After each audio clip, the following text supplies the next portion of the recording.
Your name is Kenji Mori. You are 43 years old. You have been killing people since you were 19. Not every day. Not continuously. But since the night in Shinjuku when a man named Goto handed you a blade and pointed at a door and said nothing else, this has been your work. 24 years. 41 contracts. 41 names in a ledger that exists only inside your memory, which is the safest place for it, because your memory has never failed you. You are not the most famous assassin in Tokyo's underworld. Famous is the wrong condition for this profession. Famous is a man who gets talked about. A man who gets talked about gets found. You are the opposite of famous. You are the man nobody can quite describe when the questions get asked. The shape in the periphery of security footage that the technicians can never resolve into a face.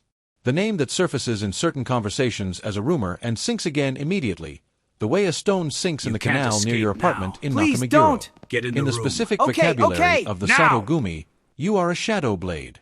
You did not give yourself that name. You do not give yourself names. Understand the city first. Tokyo at 3 in the morning is a different city than Tokyo at noon. The daytime city is all surfaces, the extraordinary politeness, the density of human beings moving past each other with perfect mutual awareness, each person's space exactly maintained, each transaction executed and set aside. The city runs like a clock because its people have collectively decided to run like a clock, and the clock is precise and beautiful and you have lived inside it your whole life. The nighttime city is something else. Not dangerous in the way foreigners imagine dangerous. Tokyo at 3 in the morning is not a city where strangers fear strangers. The hostess bars are closing, the salarymen are finding trains or taxis, the convenience stores are always lit because they are always open. Ramen shops steam. Children go home after midnight and nobody thinks much of it. But underneath the nighttime city, underneath the LED signage and the vending machines and the train stations still functionally lit as if the trains might return at any moment, there is another city. A city with its own hierarchy and its own economy and its own absolute commitment to precision and craft. The same values the surface city practices in its offices and schools, applied to completely different ends. You live in the underneath city. You were born in the surface city. Your mother taught school in Narama Ward. Your father ran a small printing business. But the underneath city finds certain people. Not randomly. It finds people with specific qualities, patience, precision, a capacity for stillness that most humans cannot sustain, and a particular relationship with fear. Not the absence of it. The ability to place it somewhere useful rather than somewhere paralyzing. It found you at 19. You were already shaped for it. The contract that changes everything comes in October. Contracts arrive through a system that predates most digital infrastructure. A call to a prepaid number that changes every 3 months. A meeting at a location you choose. Always you, because you always choose the location. A name, a photograph, an amount, a timeline. You never ask why. You asked once, when you were young. The intermediary, a man named Fujita, who has since died of a very ordinary heart attack, looked at you with patient eyes and said, "The why is not part of the contract. The contract is the contract." You have not asked since. The name on the October contract is Daisuke Hayashi. The photograph shows a man in his early 50s, prosperous, the face of someone who has made complete peace with his own comfort. A wife. 2 daughters at university. A house in Setagaya with a small garden. Chief financial officer of a legitimate construction company. He goes to the same kaiseki restaurant in Akasaka every Tuesday evening. He takes the same route home. He is a creature of habit, which is the most useful thing a target can be. The amount is 4 times your standard rate. The amount tells you the man ordering the contract is either very wealthy or very motivated, and that something about this contract is complicated in a way you will discover and manage. You accept the amount as information. You take the contract. Preparation takes 11 days. Day 1 and 2. You eat at Hayashi's restaurant twice. Once alone. Once with a woman named Michiko who believes you work in logistics, which is technically true. You eat the food. You count the staff. You note the second exit through the kitchen, the camera positions, the time the kitchen closes, the time the last customers leave. It is a kaiseki place in a narrow Akasaka side street, The kind of establishment that attracts people who have money and therefore creates specific patterns of movement a careful person can learn completely. Day 3 through 5. You follow Hayashi through 2 watchers who believe they are investigating suspected embezzlement. You cross-reference their reports against your own single observation. He arrives at 7:45. He leaves between 9:30 and 10. He takes a taxi from the same stand on the main road every time. Day 6. You learn the taxi rotation at the stand. 3 of the 5 Tuesday night cabs belong to a company whose drivers are professionally silent. Standard Tokyo professionalism. You select the 3rd cab in the queue. Day 7 through 9. You drive Hayashi's route to Setagaya 3 times. Twice in a car. Once on a bicycle in a delivery worker's jacket at 10 in the evening, which makes you nobody. A delivery worker on a bicycle in Tokyo at 10 is absolutely nobody. There is a stretch of road in Sangenjaya where the light at a particular intersection runs 47 seconds on the red. You measure it 3 times. You look at the building on the northeast corner. A narrow gap between the building and the adjacent parking structure. You walk into it. There is room. Exit through the parking structure connects to the train station in 4 minutes walking or 90 seconds at a run, though you do not plan to run. Day 10. Equipment. You do not keep equipment at home. You acquire it, you use it, it disappears. The blade is a tanto, 7 inches, single edge, a grip that fits your hand in the specific way you recognize the moment you first held it. You do not use firearms. Firearms are noise and evidence and registration. A blade is personal and silent and leaves no file. Day 11. The plan completed in your mind, tested for gaps, revised twice, set. You sleep well on day 11. You always sleep well the night before. This is one of the qualities the underneath city recognized in you at 19. Tuesday, 7:45. A text from your watcher. Arrived. You are 2 blocks away in a soba restaurant finishing buckwheat noodles and reading a newspaper. You fold the paper. You pay. You walk to Sangenjaya. You are at the intersection by 9:15. The light cycles. 47 seconds. You count it 3 times. You step into the gap between the building and the parking structure. You wait. You are very good at waiting. You have stood in positions of physical discomfort for periods that most people would find unendurable without experiencing what could be called suffering. Waiting is a skill. Waiting is half the job. 9:42. A text. Departed. 22 minutes. You breathe slowly. You watch 3 centimeters of lit road surface through the gap. Tokyo at 10 on a Tuesday in Sangenjaya.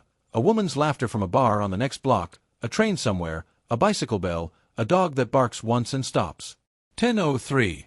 You hear the taxi. The light turns red. You step from the gap at exactly the right moment. The taxi is 3rd at the light. You open the rear door.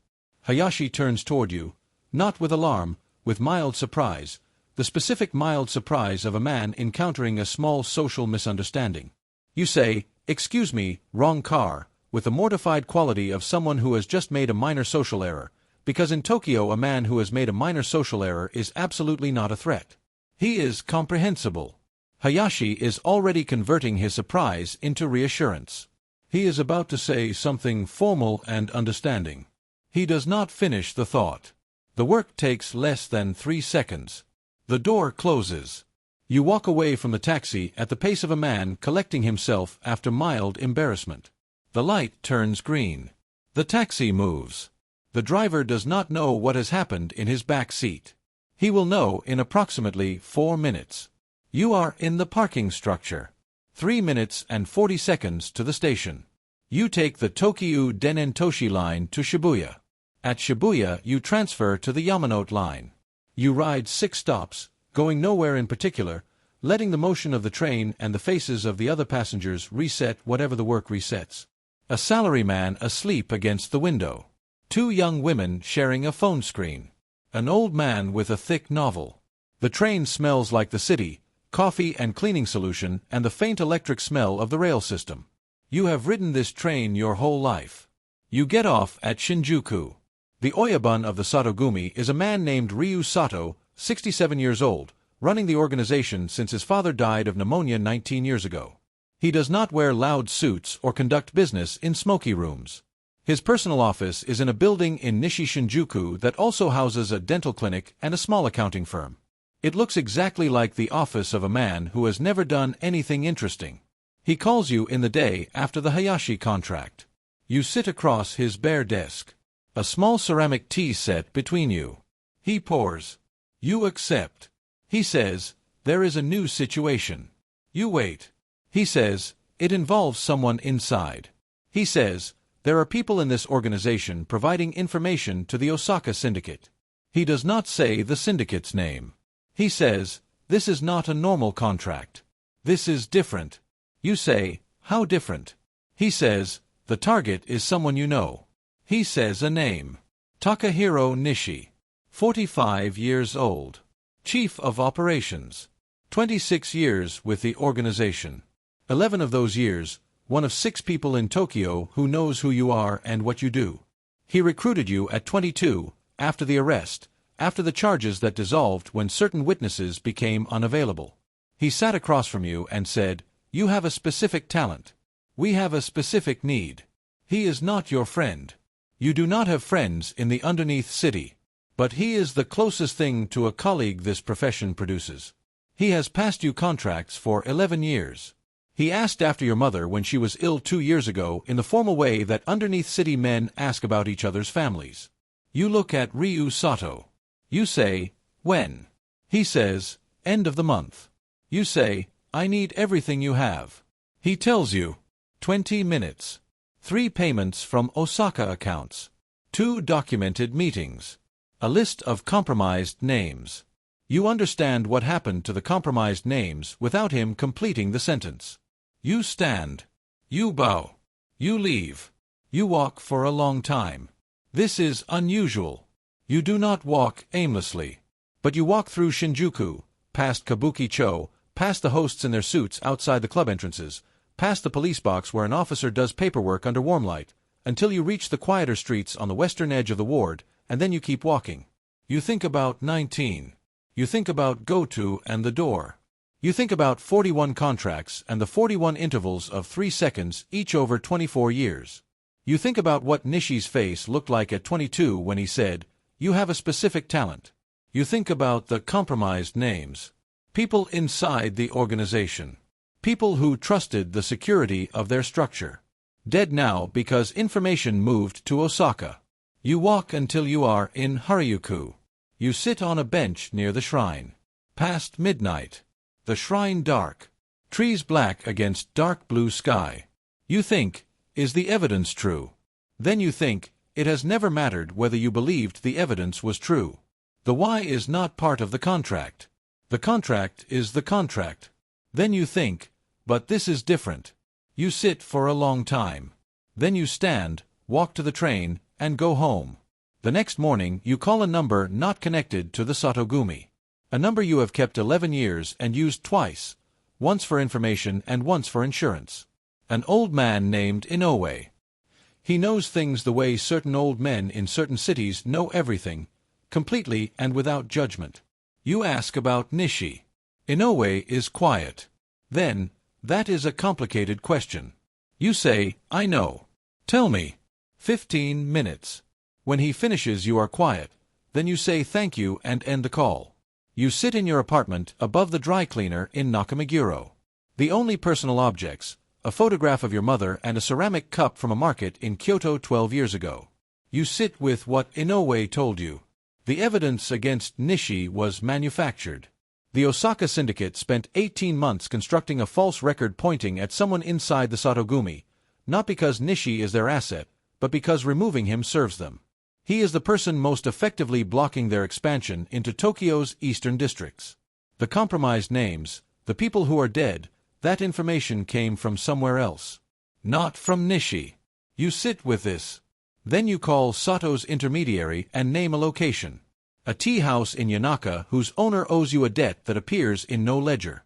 Sato arrives with 2 men. A man who was not uncertain would not bring 2 men to a meeting with someone like you. You are already there. You are always already there. You pour tea. You produce no weapon. What you produce is what Inoue told you, laid out methodically in the order that makes the structure of the deception most visible. 12 minutes. Sato listens with the stillness of a man reorganizing a conclusion he had already reached. When you finish, he is quiet for a long time. Then he says, "If what you are saying is true, the order was based on false information." You say, "Yes." He says, "And if the order is based on false information," you say, "then the contract should not exist." He looks at you. Between you, the ceramic cups, the paper screens, Yanaka afternoon light. He says, "There are people in this organization who want Nishi gone for their own reasons, who may have helped Osaka build this record." You say, "I know." He says, "Those people will not be pleased." You say, "No." He says, "Can you identify them?" You say, "Give me 2 weeks." He nods. He stands. He leaves. You sit and finish the tea. Outside, Yanaka, old neighborhood, wooden houses and narrow lanes and cats in afternoon sun. It survived the war, the earthquake, the development that replaced most of the old city with glass and concrete and light. You have always liked Yanaka. The 2 weeks become 3. At the end of 3 weeks you have 4 names. Not contract names. Something more complicated. 4 people inside the Satogumi who helped Osaka construct the record against Nishi. For people who calculated that removing him was worth the cost of what they were doing. For people who got the arithmetic of loyalty wrong. Ryu Sato looks at the 4 names for a long time. Then he looks at you. You say, "These 4 I will take without being asked." He nods. The 4 take 9 days. One of them is careless, a middle management man named Ota who drinks too much in Ginza on Wednesday nights and goes home the same way he always goes home, which is the first and most fundamental error a man in a dangerous situation can make. One of them is very careful, a woman named Yuki Tanaka who changes her routes, her schedules, stays in crowded public places. You wait 11 days before the one moment of routine she cannot give up, a visit to her mother in a hospital in Koenji every Sunday morning. The work is quiet. It looks like nothing. This is always the goal. 9 days. 4 names. Takahiro Nishi does not know you saved his life. He does not need to know. The underneath city does not run on gratitude. It runs on precision and craft and settled accounts. The accounts are settled. You stand at the window of your apartment in Nakameguro. The canal below in late autumn, water dark, the trees losing their leaves in the slow methodical way Tokyo's autumn insists upon, apartment buildings reflected in the moving surface. A couple on the canal path, breath visible in the cold. A cat on a wall across the water doing what cats do in the afternoon. You think about 41. You think about 45, which is the number now. You think about the night in Shinjuku at 19 and the door go-to pointed at and what was behind it. You think, 24 years is a long time to be precise. The city hums below you on its 2 levels simultaneously. The surface city running its trains, opening its convenience stores, maintaining its extraordinary mutual consideration. The underneath city running its own parallel precision in the dark below it. Both cities entirely real. Both cities entirely Tokyo. The clock running on all its faces at once. You look at your hands. 43 years old. The hands of a man who does this work. You think, tomorrow there will be noodles at the soba shop in Akasaka. You will read the newspaper. You will be nobody. You will ride the Yamanote line and watch the salaryman sleep against the window, and the city will continue and you will continue inside it, the shape that the security cameras cannot resolve, the name that surfaces in conversation and sinks immediately, the stone in the canal that the water closes over without a mark. You look at the canal. The leaves fall. The city does not stop. Neither do you.